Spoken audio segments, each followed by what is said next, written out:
Well, when Russ called to get started here, I guess, when Russ called here several weeks ago, I kind of scrambled, trying to think of things that I could bring up that would be interesting to you people. I'm quite a bit younger than some of you. This gentleman over here was just talking about, I overheard him talking about my grandfather, Elvin Sharp, who died when I was about this big, but he ran a plumbing outfit here in Newark. So, this is going to go back a long way. I don't go back that far, but, some of you have been around a long time, been watching baseball around town for years and years. My son made a comment when he seen my picture in the paper the other day, and he had the article there and everything, when he quit laughing. he says, well, you better hope the Alzheimer's doesn't kick in. Little did he know that it already had. I had been searching for things to say and trying to remember. I was telling Russ, I went back and looking for scrapbooks and things that I can't find. They're moving, they got lost. My grandmother, you probably know her, Mary, my dad's mother, kept a scrapbook for me that I never did any of that stuff, but she kept a scrapbook for me. And then probably when I was about 25, she all of a sudden gave this to me, and it had everything back, and it was really a nice thing. And unfortunately, at this point, I can't find it. But when I started thinking about all the baseball, and I look around here with you guys, I know you guys played a lot of baseball. Tommy I've played with, Bobby I've played with. You guys have played a lot of baseball. But when I went back and started going through things and trying to remember things, I realized that my baseball career around here was pretty short, really. I started playing with Russ in the little city leagues, the D leagues, and the B leagues, and the C leagues, and Jones Food was our first organized baseball that I had at all, and that was when I was about 10 years old. Russ carried all this on, and he got involved with all the city leagues and everything. He carried that on from year to year. Once he got involved with it, these are things that I was looking for. And I started playing when I was about 10 in organized ball, and some of the things that I remember then that are so much different from now. We had one guy, and I think he was at the time probably a high school kid, although we were very little and probably didn't realize that he looked so much older. Ted Olson was his name, was passed away. And he used to run the leagues at Lincoln, and one guy, he'd come, he'd bring the equipment, the balls, the bats, he'd bring himself, and he'd do all the umpiring and scoring and everything else, one guy. And as far as I can remember, there was hardly any parents around, there were kids around. We organized our own teams, we got our own sponsors, and we had one guy that did all that work. But for me, it was a very fun time. And coaching now, as I am, and have been for over 30 years now, that's one of the big changes that I've seen. Kids today, Little League, Babe Ruth League, if they don't have the fanciest, best-looking uniform, and if you don't transport them to the field and all this kind of thing, they just don't seem to want to play. Where we would spend hours, every day, all summer long, just having batting practice, maybe 2 or 3 guys. We'd bring lunches and do all this kind of stuff. And that's a big change that I've seen over the years with the younger kids. And, well, that's where I started, playing with those people, guys like Russ and Jimmy Hannon and Jack Fulford and those kind of guys that were really later involved in baseball a lot. But as I thought back and tried to remember everything that took place, I realized that, God, I only played baseball for about 15 years. From the time that I was very young till the time that I quit playing, and that was actually, maybe Russ knows when this actually was. When did the Muni Double A actually go out? Was it like Probably 64? About 64, 5. You know, so that would make me, that'd give me about 15 years of baseball experience, and I haven't played baseball from that time. Played a lot of softball after that, but actually baseball was my first love, but I actually haven't played baseball since like 1964 or 1965, whichever year it was. But my baseball, even though it was short, you know, it was very exciting to me. I had a chance to play with people like Tommy, guys that were older in the Muni Double A League, and Bobby, and guys like Ted Wybernack and Russ and Jack Fulford, and guys that were really great ball players, that had professional experience like both of these two guys here have, and you learned a lot playing with these people. Ted Wybernack especially, Bobby, you know, and Tommy, we played together in the same team. Ted Wybernack was a guy that, I was very young when I was playing in the Muni Double A. Excuse me. The first year I played was with Jamestown Finishing Products. Gabe Penny-Pianko, little Gabe, I remember he managed the team, and I was a sophomore in high school when I played there. And then the next year I played with Art Metal. Guys like Elmer Osborne was the manager, you remember that? Oh, yeah. And then the next year, I went into most of my friends, Fulford and Hannon and Russ and Tommy, and played with Myron Rockwell. And I finished up playing baseball with Jamestown Merchants. The Muni Double A League, a lot of the guys were quite a bit older than I was, and it was really a great learning experience for me. It really helped me a lot when I went on to college and play in that area.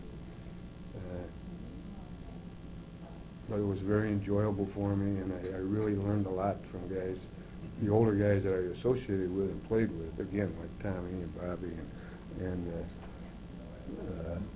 Ted Wybernack. What kind of memories Jack do you have Fulford. about this? Well, this I had a lot of trouble with. 'Cause when I was bat boy for the Falcons, I was 12 years old, and it was one of those deals where you won a contest, and I think my parents and all my relatives and everybody else stuffed those ballot boxes. But I won. I actually won a contest, and I was bat boy. What year was that, Tom? This was 1951. Were you still playing it? Here in the Pony League? Yeah. I didn't do any traveling with them, but I did the bat boy, all the work here in town. But I was really kind of young with these guys. These guys look so young now. When I remember it, you know, they look so much older and bigger, and I was just a little shit, you know, about this big. And as you can see here, you know, I guess pass this around. Yep. And I was trying to look at some of these guys, and some of these guys lived on the same street that I lived on. And I was lucky enough, fortunate enough, that they would give me a ride down, and I associated with them back and forth. Even as young as I was, they would give me a ride down the stadium and do things like that. Charlie Lau, and I'm trying to look at him and find him here. There he is, right there, who went on and played in the major leagues as a catcher. One thing I remember, when the season was over that year, he gave me his catcher's glove. And I wasn't a catcher, but you know, he gave me that thing, and that was a treasure to me at 12 years old. And I think maybe years later, my brother, Johnny, who was a catcher, I think actually used that glove, and that might have been 8-10 years later. He actually used that glove. There's some great ball players there. Gabby White-Tucky, I remembered that name. I wrote that one down, but a lot of them I couldn't remember. George Risley, I remember now. Kenny Walters. Jimmy Snow? Yeah, remember him. Rick Lysecki? Lysecki, yeah. He was older. You know, you look at this league down here now, watching them guys play. They look so much younger than me. It's a rookie league. These guys, you know, they looked like they had been around a few years, and some of them had. And, you know, they were interested in things and did, you know, talked about things that I, at 12 years old, didn't know what the heck was going on at that time. But I learned, you know, as things went on. This Tony Lucan, let's bring back, I don't know if you remember him that much. Oh, yeah. That guy, even as much as as young as I was, that guy was probably the best hitter, pure hitter that I had ever seen. And if he had ever got the ball up in the air, he'd have hit 50 home runs out of that place down there. But he hit those line shots that were, they'd bang off that right field fence like that. Unbelievable. And one thing I do remember, and I don't know why I remember this, but it was, I don't know, it was very unusual for me. But Tony Lupian was not hitting the ball very well during a stretch of time. And I don't know if you guys ever seen this done, but he took a bat and he planed down a surface of that bat so that he had a flat surface that was about maybe 1.5 inches. And he didn't hit with that surface though. He planed it down and then he stained it from about the trademark up the barrel. Have you ever seen this done? And up the barrel, and he planed that down and then he stained it, pine tar and all the other stuff we used to use. And you looked at that bat, you just glanced at it, you couldn't tell. Why exactly, I didn't know then. And I probably still don't really know, but I know he didn't hit with that surface. He more or less used that surface. He felt, at least mentally maybe, that just swinging to level out his swing or something. But that, and it worked for about a week, and he did start hitting the ball, and then he got caught. So, and I can't remember if they threw him out of the game or what. Hit the line drives, and also zoom, that ball would go down so fast. Is that what it was? Yeah. I never really knew at that point. Until now, I didn't. But he stained that thing, so you know, umpires look at it, catchers look at it, opposing catchers. They couldn't tell that thing was planed down. But whatever it did, he came right back and started hitting that ball like line drives. That fence was 360 feet away, and you hit a line drive off that fence, you know, you'd hear the crack of the bat, and boom, it hit that fence. It was unbelievable. That was a good time for me, for what I can remember. But like I say, you know, I was kind of young, as you can see here, and I might have got more out of it if I had been a little bit older, but it still was a very enjoyable time for me, especially with those guys living on the street, and I used to ride down back and forth with them. It was really nice for me. You ever go on the road with them? I went on the road one time with them. I think Bradford was in the league then. I went on the road, and pregame, there was an overthrow. I got hit in the head, not cold. I spent the whole game. One game, I spent the whole game on the bench. So that was my on the road experience. Some of these names, Kenny Walters, I remember. Dick Lysecki, Bill Harbor, I remember him. Oh, Bill Harbor. I remember one. Who? Bill Harbor, Harbour. He didn't play a lot. He did a lot. He was like an assistant to coach and so forth. And hitting off field flyers. Yeah, stuff like that. But he used to coach third base all the time. And there were a bunch of fans, Jamestown fans, on the third base side down there. They were getting on him bad. So one game he had earmuffs. He wore earmuffs out. I do remember that. Now that Bobby Zabel, I remember that name. Oh, yeah. Boy, there were some good ball players. Tom, does the name Mike Ilitch mean anything to you on that team? He's not on that photograph, but No. he played for a month or so on that particular. As it turned out, Mike Ilitch went on to buy Little Caesars Pizza, now is the owner of the Detroit Tigers No kidding. and the Detroit Red Wings and half of Detroit. Yeah, And I he didn't played know. on that team that you were the top one. Oh, yeah? You can use that next time you watch the Red Wings and the Tigers. Yeah, what was his name again? Ilitch. Illich. Illich. Ilitch, spell it. I-L-L-I-T-C-H. I'll spell it. Okay. You can try. That's a good cocktail conversation. I-L-L-I-T. Really, the only two names of players that I remembered real well were Lau, Charlie Lau, and Waiteki. Yeah, Waiteki was he was one of these jokester. Yeah, Oh, he yeah, was he was always something else. Yeah. And Lupian, and I remember him so well because of the bad incident and because of the way I thought he was the best hitter that I had ever seen. I would go ask Tony, or ask some suggestions how to hit the certain pitches and stuff. He'd tell me, no big deal. Mhm. Well, Did he's Jerry fastest Klein, ever. was he involved? Oh, yeah. Jerry was there, but not taking. I didn't get to know him very well because I was too young really, and I didn't go on the trips, and he did all the bus driving. But he was around, and I remember him, and he was quite a character from what I remember, which isn't very much. But this was a nice experience for me. I had a good time at this from what I remember. I've got the whole lineup right here, Tommy. Do you? Just after the head. Just after the You head. have all that stuff? Huh? You have all that stuff? Well, I had it and I lost it and I found it again just yesterday. Well, why don't you refresh his recollection? Caesar. You ready for the lineup, Tommy? Yeah, go ahead. For Jamestown, Chick King in left field, Rick Lysacki in shortstop, Carling, I really don't remember him, he played right field. Lupian at first base, Frank Bowling at second. Bowling. I remember Frank Bowling. Yeah. Bobby Zabel in center, Joe Malengo, third base, and Bert was catching at that time. I don't remember him too well. I don't either. He must have slipped in there for a game or two. And then Ferris, and then they had Thompson and Everett and Bloom. You remember those guys pitching? I don't remember the names. Yeah.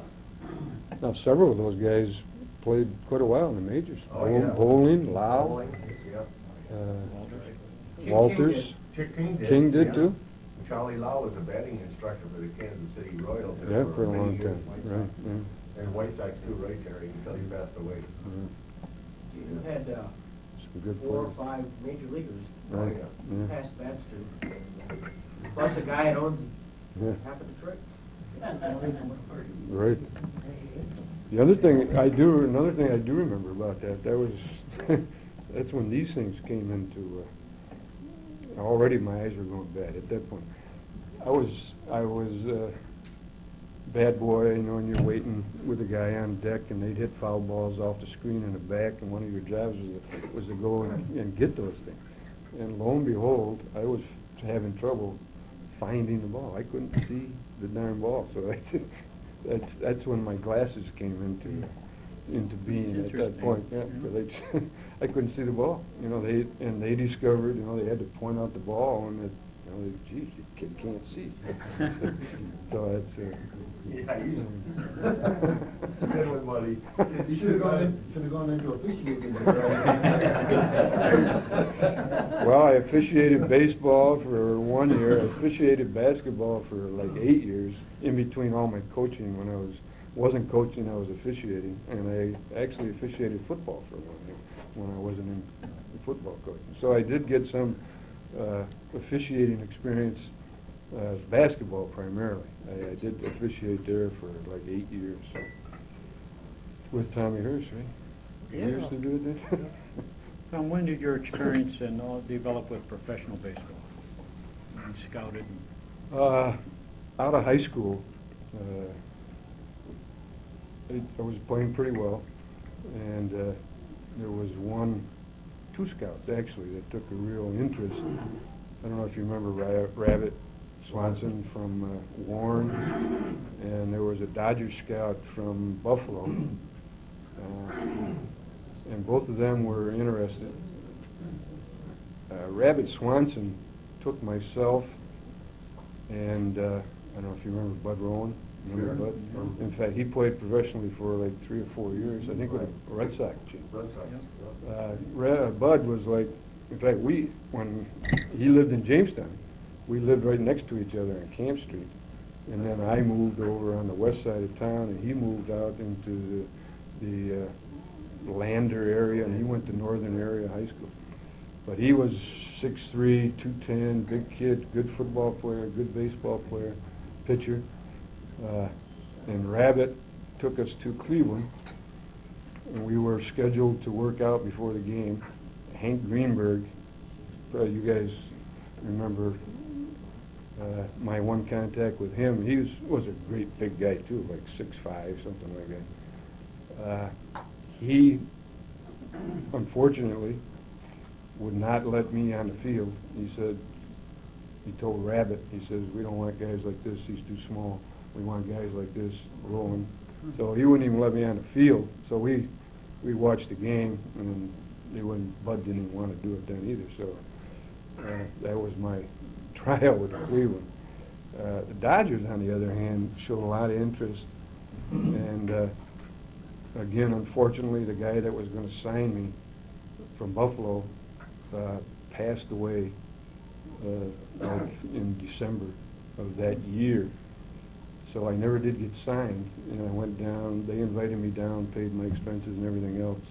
I guess at that time it would be called like a free agent. It'd be a different meaning now, but and I was there for about 3 weeks.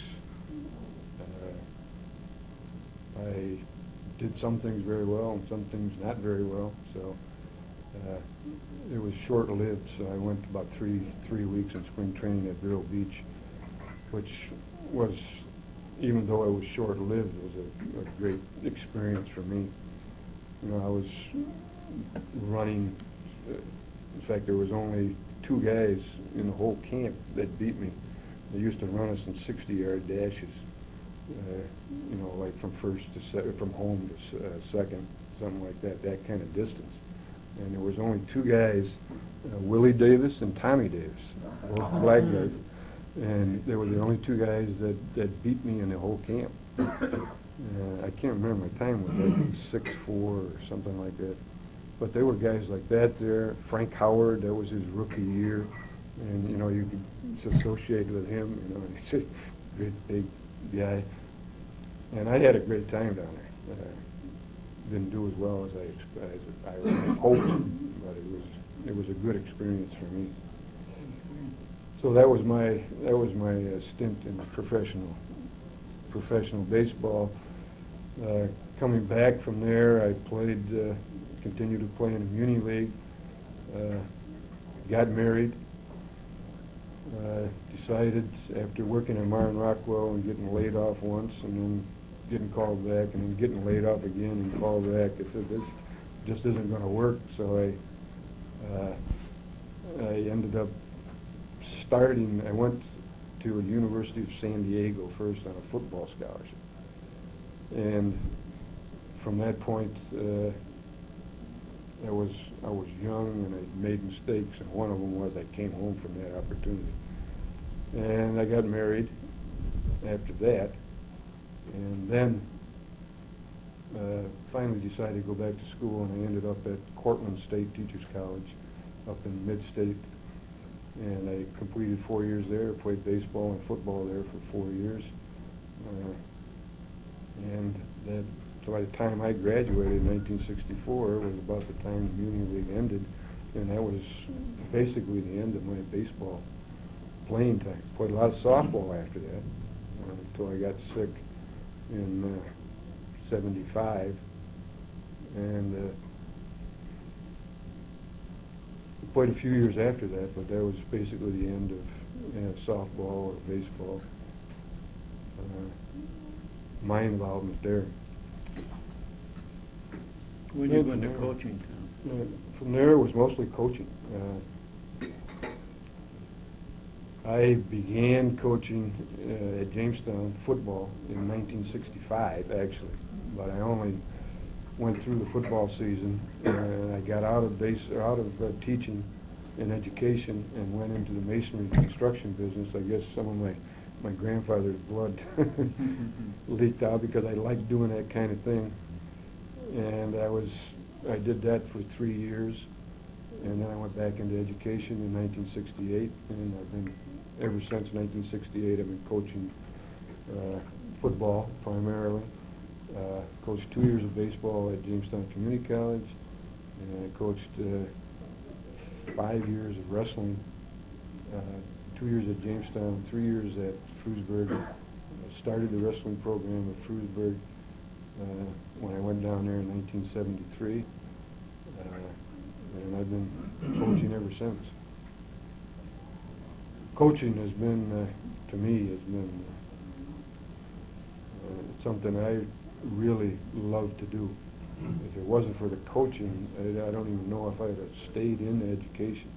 But the opportunity to coach and work with kids athletically, because to me, athletically, the things that a kid can get out of athletics are as important as what he gets out of a classroom. You know, you got to say that your education has got to be number one. But to me, your extracurricular activities, and especially to me, athletics, are very close second.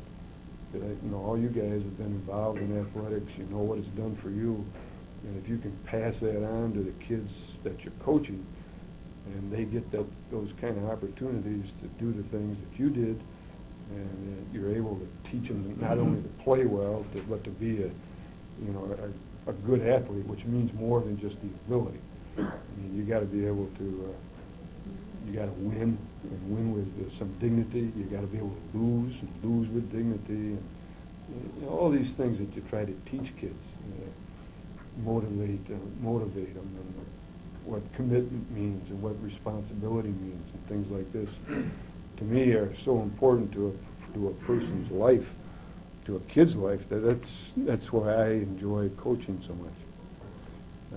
A lot of parents, possibly in Frewsburg, may not agree with me. You know, kids that maybe didn't want to conform to things and things like that. And I believe in discipline. I think it's something that kids crave. I think it's something nowadays that they really need. And it's something that is athletics and being involved in football or anything really, basketball, baseball, wrestling, whatever it is. You have that opportunity to pass those things on to those kids. You're able to teach them to discipline themselves. And a lot of these kids today, I would say probably in the last 8 to 10 years, things have really changed with kids. It's no longer, it's a different coaching world out there. It's no longer we, you know, as a team, or us. It's what you're going to do for me, or I, and me, and this kind of thing. Kids are more and more like that, and you see where they get it from. You know, you watch the professional athletes today. To me, these guys are concerned primarily about money, and they were in your guys' days too. But I don't think there's anywhere near as much as there is now. I think there was more the love of playing the game, Right. than being concerned so much about how much money you're going to make, and free agency, and if you don't pay me, I'm going here. And to me, that just destroys the team concept at all. I mean, there's hardly any left. And a guy goes out and he does everything for what it's going to do for him, not for what it's going to do for his team. And I think the teams that win, though, are much more oriented towards the team concept, even though there's still the money situations there. The teams that are successful are really the teams that can play well together. Certainly they have conflicts, and you don't play 160 games a year without having conflicts between players. You got 25 guys traveling together and living together and things like that. But things have changed so much, especially over the last 8-10 years. What are your early memories of Conlon? God, I've been blessed, I think, with good players and good kids down there in Frewsburg since I've been head coach. Shane Conlon, naturally, was one of them. He was really a gifted athlete, that kid. The whole Conlon family, a lot of people don't know about the other two brothers that were really good athletes. In fact, the best athlete of all is probably Kevin. Is he the one who went to Edinburgh? Yeah. Yeah. Torp is leg. Right, he tore up his leg here in Shrewsbury as a freshman, and the doctors wouldn't let him play as a sophomore and as a junior. They wouldn't let him play. Finally, he came back his senior year and he played defensive back and punted for us. And he ended up in Edinburgh, and he tried, but his leg just wouldn't hold up, so he ended up just punting. He tried playing defensive back too, but he ended up just punting. And I believe he still holds the record over there for the longest kick. I think it's 84 yards. He was really a punter. But even with his bad leg and his size, he's about 5'10", maybe, 5'10 and a half, 5'11", but he could dunk, even with a bad leg, he could dunk basketball with ease. And actually, probably he had the better ability than all three of them. Shane had all kinds. He had offers of baseball. Pittsburgh Pirates gave him a big bonus offer that he turned down. And he ended up going to Penn State, and you know the story. His other brother, Mike, works down here at Homelands. Runs part of the store. I guess he married Al's daughter, so he runs part of the store. And he went to Rutgers. He was a Division one player at Rutgers. And we've had Shane played Division I, Terry Gray, who played Division I, both of those professionally also. Mike, who played Division I. We've had been blessed with some good players down there and nice kids. We don't get a lot of kids out. Shrewsbury's never been a real football. Actually, it hadn't started football until 1965. So they didn't really build up a big tradition. But since they started football, and now we're starting to get kids back that are sons of fathers that we had, when we first started. And but we still don't get a lot of players out.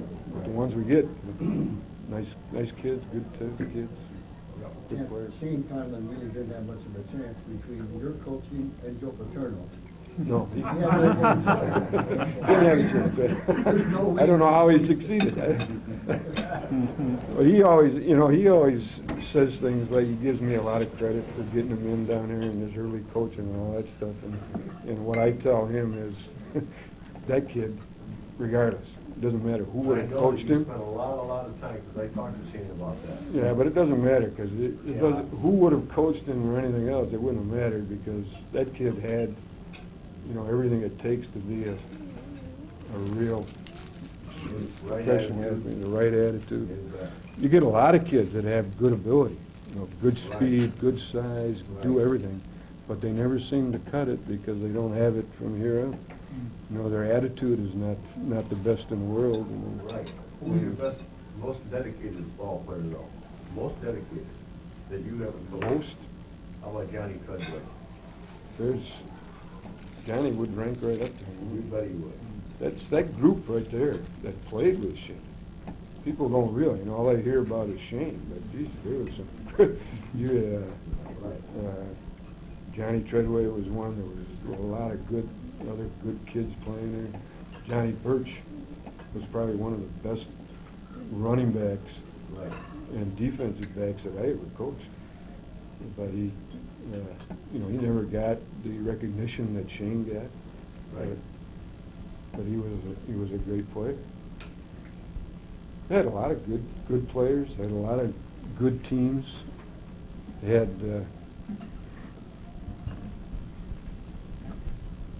as a coach, you kind of look back at some of the teams that you've had, and you have a tendency to look at teams that were 8-0 and went on to sectional championships and all this kind of stuff. But as a coach, there's always, to me anyway, I've had teams that were 1-7 that I would just as well have coached than the teams that were 8-0, because they were kids that had a lot less ability. but they had this, their effort and their heart was unbelievable. Bob Woodard was quite full of athletics, wasn't he? Oh, Bob was, yeah, Bob was the right kind of guy to work for, and the right kind of guy as far as athletics go. I was teaching the phone when he graduated. Were you? Yeah. Whew. That's quite a while ago. Yeah.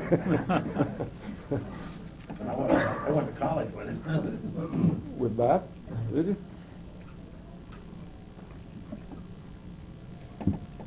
Tom, where's your brother Randy? Randy's in North Carolina, close to Wilmington, close to the shore. He's working in construction, has his own little business. There were some family things there. He got divorced, and so it's don't see him very often. Yeah. See him about once every 2-3 years, maybe. My other brother, Johnny,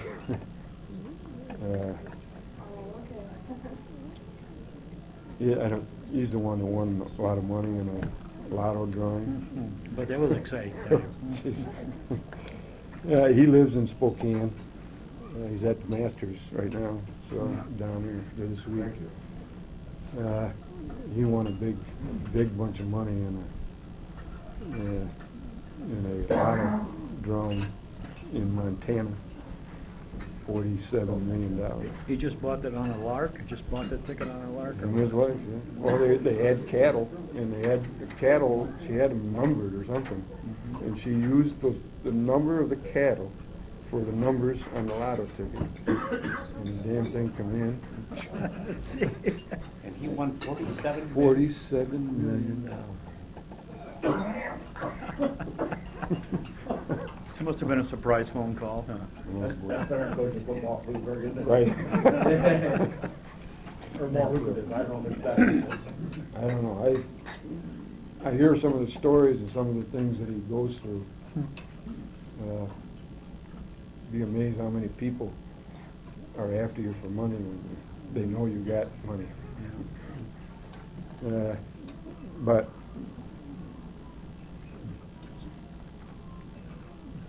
Russ mentioned my dad, and he passed away about 1963, I think. It was early.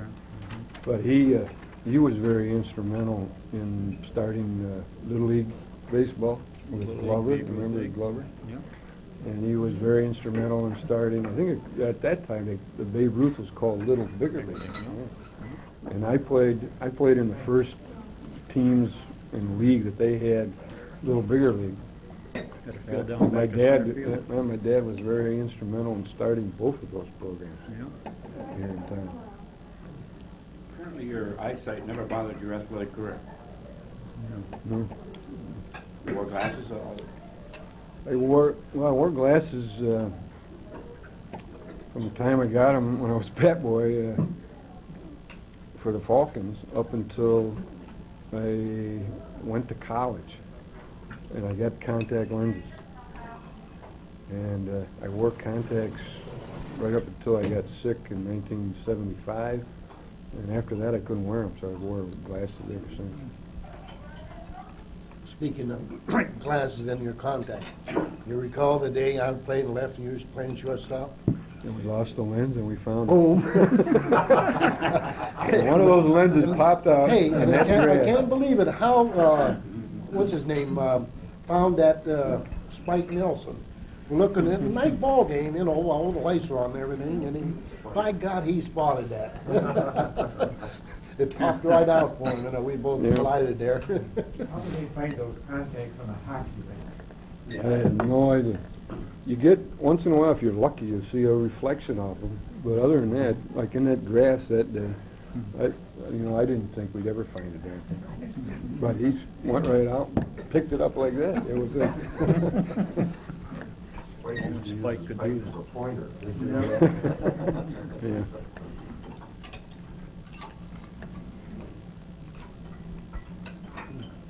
Tom, is the day of baseball, though, as certainly you knew it, you mentioned it, you see the kids out there playing less and less of it. God. Is that era over? Is that ever retrievable? Because you got soccer, you got hockey, you got a lot more draws on attention. Oh, yeah. Kids are even inclined towards sports. Will it ever come back to what it was? You know, you can drive around the city of Jamestown, drive around Frewsburg, drive around any of the areas, and you'll see Little League fields, baseball fields during the summer that are completely empty, nobody's playing. Probably the area that there's more activity, and even that isn't very much. There's as much activity in Frewsburg, baseball-wise. Frewsburg's always been a nice baseball town. There's as much activity down there as there is any place. But even down there, and when I was still teaching, I was working year-round and ended up in administration. I worked year-round. I'd be down there all summer long.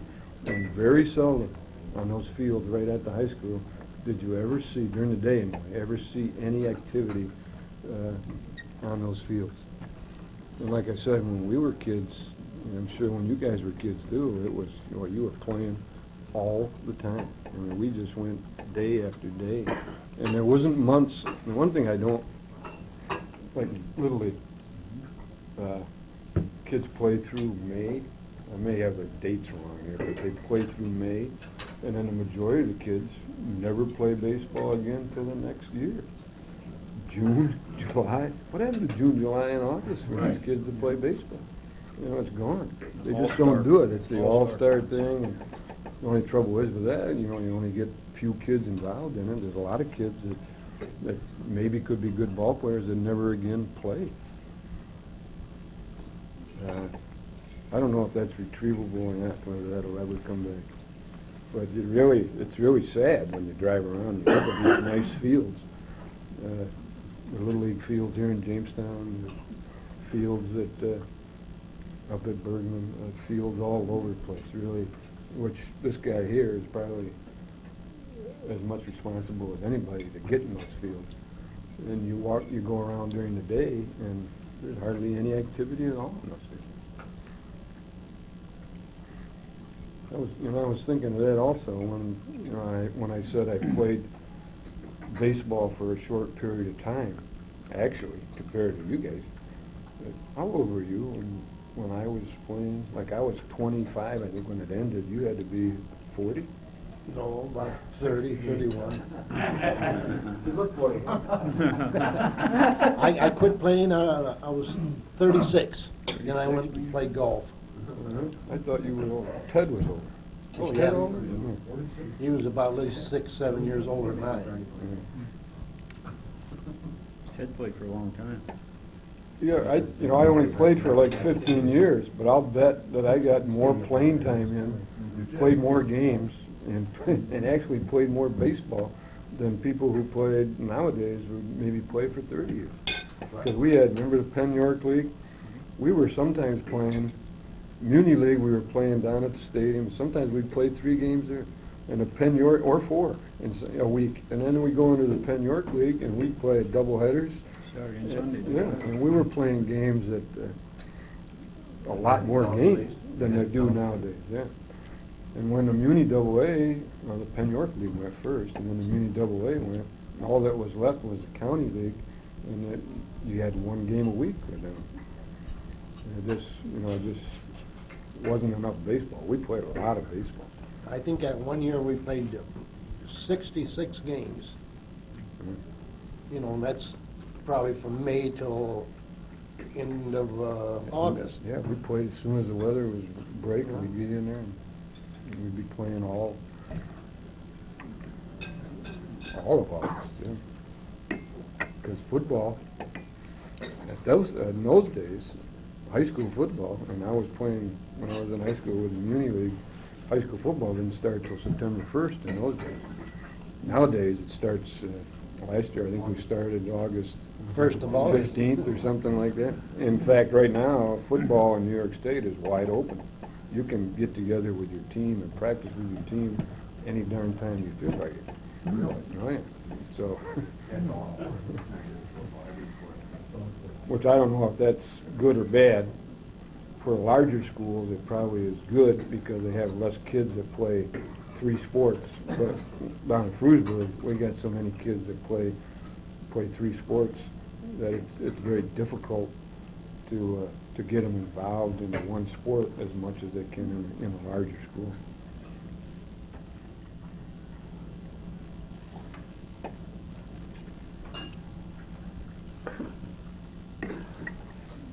I have one thing about Shane Conlon. I took him for his first plane ride. Him and Steve Cass, my nephew. Steve, your nephew? Steve's my nephew. And I took him for their first plane ride. We got a kick out of that. When he was still in high school. Steve was a great kid. He was a project. He started out in 9th grade, and he's one of these kids that wanted to know everything that was going on. You were doing something, coaching, telling something, and he had his nose right on his shoulder. Hey, go ahead. Well, he was one of these guys. But everything you told him, he did. You know, he learned how to play off blocks, and I'm talking football now, how to play off blocks and deliver a blow in football, you know, basic fundamentals and things like that. He learned those, and he learned them so well that it wasn't very long that he was one of our better football players. It took him about a year, but there's some kids that just have a natural ability to do these things, like a Conlon. And then there's a kid like Steve who doesn't have quite the athletic ability that Conlon has, but he has a lot of smarts and a lot of know-how, and he's able to learn to do things. And boy, he learned them so well that he ended up being a heck of a football player. Oh, yeah. He got a lot of it from his dad. Yeah. He was very athletic. Yeah. Okay. Is this Chady kid good enough to go into anything professionally? I think he is.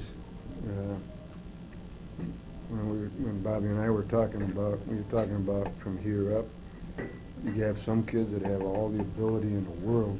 Maybe I shouldn't say this, but you have some kids that have all the ability in the world, have as much ability as a Shane Conlon in whatever sport, and the attitude is not quite there. It's not a bad attitude. It's just an attitude that it just keeps him from being successful as much as his abilities would allow him to be.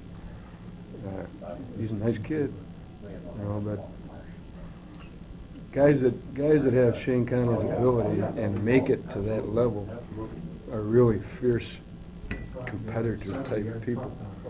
You know, they really. Did he lose one of his parents or anything? Is that the kid? Yeah, both of them. Could that be part of the? Could be. Yeah. How about his guardian? A lot of people. He was a big artist. Yeah, I've met him several times. I'm not sure. I don't know his name. And I don't really know him well enough to make a judgment. Andy Foley. Andy Foley. There's been some things written, things said.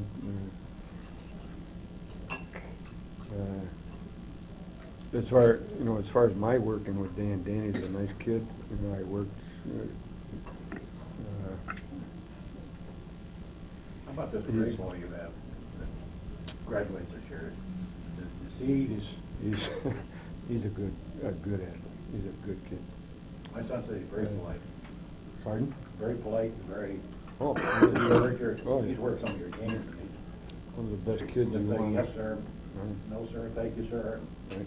Yeah, he's a team player too, isn't he? Yep. Well, as much as you get them today. Yeah.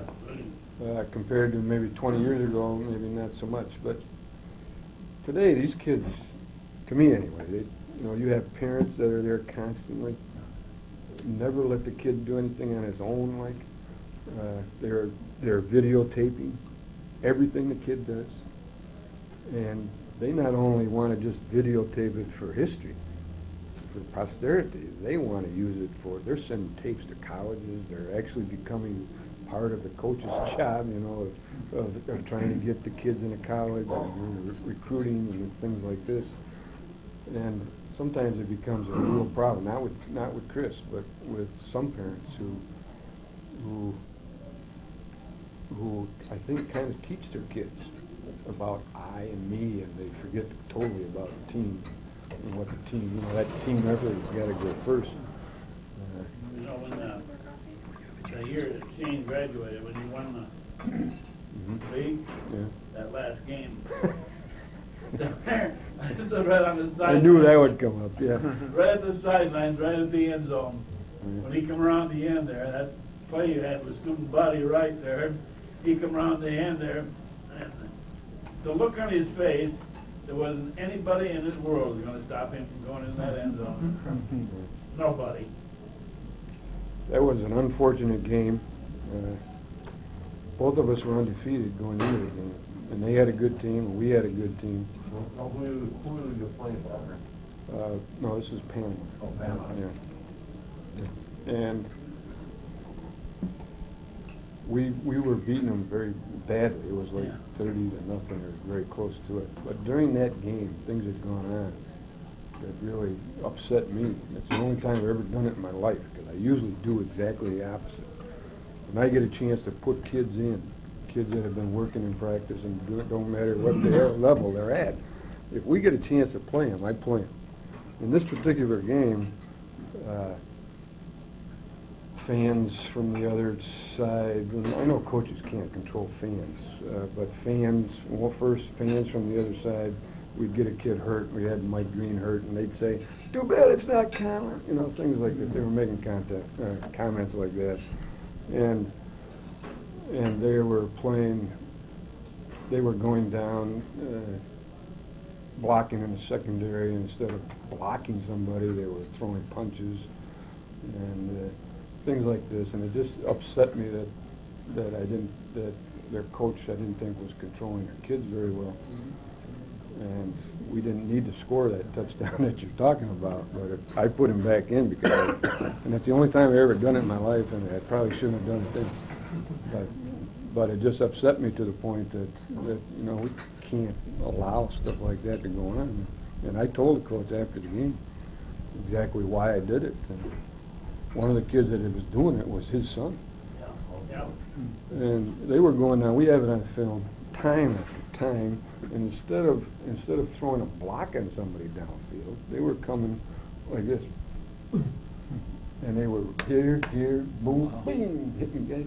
And the referees, they called maybe one or two of them, but they were doing it all the time. And it just upset, our kids were really peeled, and we were peeled, and we were on the officials because we didn't think they were calling it. And it just got to the point where I did something that I had never done before. So. And I'm really not happy with it now. I probably shouldn't have done it, but it just wasn't that good. At the time, it was a thing to do. Right. I guess the competitive juices were flowing in me as well as the kids. Well, they always did, so no reason why they shouldn't. Yeah, there's no reason why they shouldn't. Do you find any difference in your high school football teams after they started midget football? Mm-hmm. Yep. The midgets in Frewsburg they're not, last couple of years they haven't been. Yeah. But for a period stretch of a few years there, they were really doing well. And I think totally, year after year, they've helped our program a lot. We still don't, for some reason, and ever since I've been there, have never had good turnouts, number-wise. No, I'm